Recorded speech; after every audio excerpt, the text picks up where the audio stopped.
How you doing? Hey, so I know I've been MIA for a month now, and I am so sorry. As you can tell, I do not do this channel for a living, and so I have other obligations. From now on, I'll try to post at least once a month, and if I do get the time, I will make more. With that out of the way, let's get into it. Sybil is inching closer and closer to her due date, and Tom is absolutely over the moon and a little nervous. Robert, meanwhile, decides to second guess Dr. Clarkson's medical expertise and hires Sir Philip Tapsell instead, a man famous for delivering royal and noble babies. He does have a bit of a point though. I mean, Clarkson did diagnose Matthew incorrectly. Cora is not thrilled. Clarkson has known Sybil since she was a child and is familiar with her entire medical history. But sure, what could possibly go wrong? Downstairs, Daisy has been begging for another kitchen maid since the end of season 2, and Carson has been begging for a second footman, and Matthew's late ex's late father's fortune can give them both exactly what they want. Ivy is a new kitchen maid and James is the new footman. Unfortunately, this almost immediately creates an exhausting love polygon. Daisy has a crush on Alfred, Alfred has a crush on Ivy, and Ivy has a crush on James. So yes, things are about to get messy. Daisy, understandably hurt, gets completely unhinged and takes it out on Ivy. She's straight up mean to her, and honestly, season 1 Daisy and season 3 Daisy feel like they're from completely different shows. Is this what you call character development? Mrs. Patmore does call her out on it, but I don't think she's listening. I'll tell you what, Daisy, Alfred won't like you any better for being rough on her. Isabel is deeply concerned about Ethel and offers her a job. Mrs. Bird, Isabel's cook, is not happy about this. Her argument? Working with Ethel will ruin her reputation, and she refuses to be tarnished by association. She will not be caught dead near someone like Ethel. Thank you very much. Now, I want to pause here to defend Mrs. Bird. She's actually not a bad person. This is the same woman who forgave Daisy for ruining her food and risked her job to set up a soup kitchen for injured, unemployed war veterans. She's generous, but she's also realistic. If word got around about her proximity to Ethel, she would be socially ruined. And unlike Isabel, she does not have a son who's about to become an earl and a shitload of money to fall back on. Isabel ends up firing Mrs. Bird for this and hires Ethel to replace her as a cook. Surprise, surprise, Ethel isn't an amazing cook, so all the food tastes terrible. Word spreads and Carson is scandalized, and Mrs. Hughes has to calm his nerves by gently reminding him that Ethel can't cook for shit, so this problem will likely solve itself. She asks him not to make a big deal out of it, meaning do not tell Robert, and Carson agrees for now.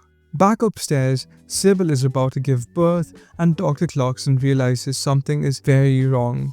Her ankles are swollen, she's speaking nonsense, and he suspects preeclampsia. Sir Philip Tapsell strongly disagrees and the family splits into teams. Robert is firmly Team Tapsell, Cora backs Clarkson, Tom is spiraling, and I find Tapsell's refusal to listen to Clarkson genuinely enraging. Clarkson knows what her ankles look like. He's seen them. This is so frustrating. And also a quick question. I've never given birth. I haven't seen anyone giving birth. But is speaking complete gibberish considered normal labor behavior? Because it feels a red flag to me. Robert convinces Tom to trust Tapsell and Sybil gives birth to a healthy baby girl. Everyone is relieved and Sybil finally goes to sleep. Mama, wake up, it's Sybil. It's eclampsia. Oh, bye. Darling, can you hear me, darling? And this scene absolutely destroyed me. No other moment in this show made me cry the way this did. Not even another major character's death later on, but we'll cross that bridge when we get there. Tom and Cora are begging Sybil to stay alive. Sybil is fighting to stay alive. The sheer panic and despair on everyone's faces, it's devastating. The one person who does not give a fuck, the nurse. And can we all agree that Sir Philip looks extremely punchable in this moment? Unfortunately, Sybil passes away. Please.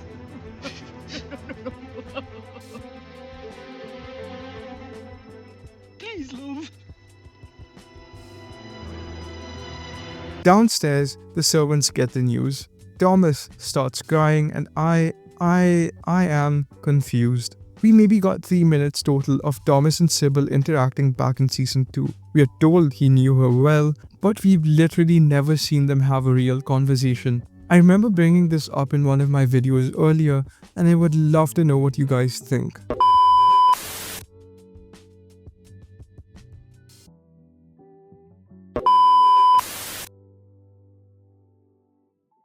Sybil's funeral has gotten over and the family is struggling to process the loss. Tom is shattered, grieving his wife while caring for a newborn, all while living in a house where he already feels like an outsider. Cora, meanwhile, is not speaking to Robert. In her mind, he caused Sybil's death by trusting a titled doctor over one who actually knew her.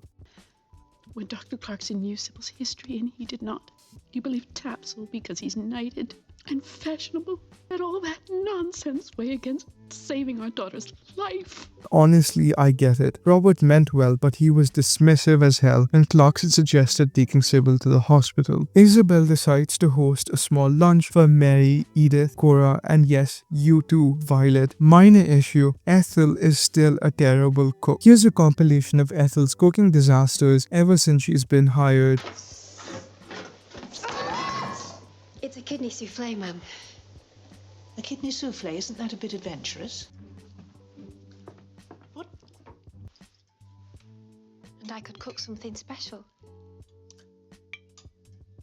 Isabel tells Ethel to keep it simple, salad, cold cut, nothing fancy. Ethel hears this and thinks no. She ropes Mrs. Patmore into helping her, despite Carson explicitly forbidding Downton servants from interacting with Ethel. Mrs. Patmore hesitates until Ethel asks her if she's afraid of being corrupted, to which Mrs. Patmore responds with a deeply offended, "Oh hell no," and now she has something to prove and immediately starts helping her. Elsewhere, Matthew has started paying attention to Downton's finances, likely because his own money is now involved, and realizes Robert is shockingly bad at managing it. It's almost funny that Matthew is noticing this now, like, "Sir, where have you been?" Every time Matthew tries to bring it up, Robert dodges the conversation like it's a flying object. Robert also manages to piss Tom off, who wants to name his daughter Sybil and raise her Catholic. Robert has opinions about this, despite the fact, and I cannot stress this enough, that is not his child. Downstairs, Thomas has been getting increasingly touchy with James. James is handsome, Thomas is interested, and O'Brien is orchestrating this entire situation like the villain she is. She encourages James to be friendly, Thomas misreads it, and James is considering calling the police. O'Brien congratulates herself on a job well done. Matthew finally confronts Robert about mismanaging the estate, and Robert responds by huffing, puffing, gasping for air, and fully rejecting accountability. This is the moment I started to officially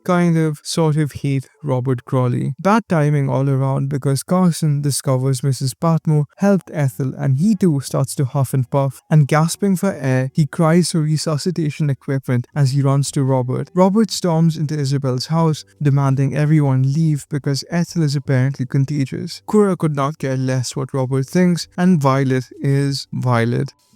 Is anyone coming? Seems a pity to miss such a good pudding.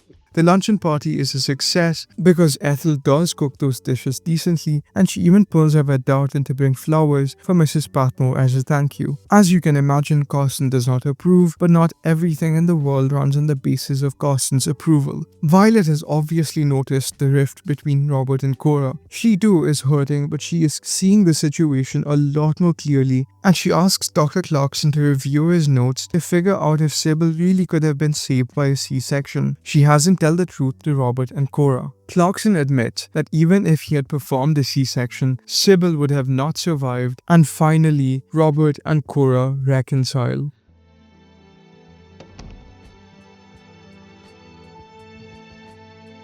If you enjoyed this video, please like and subscribe for more videos. Check out my other videos if you haven't already. Thanks for watching.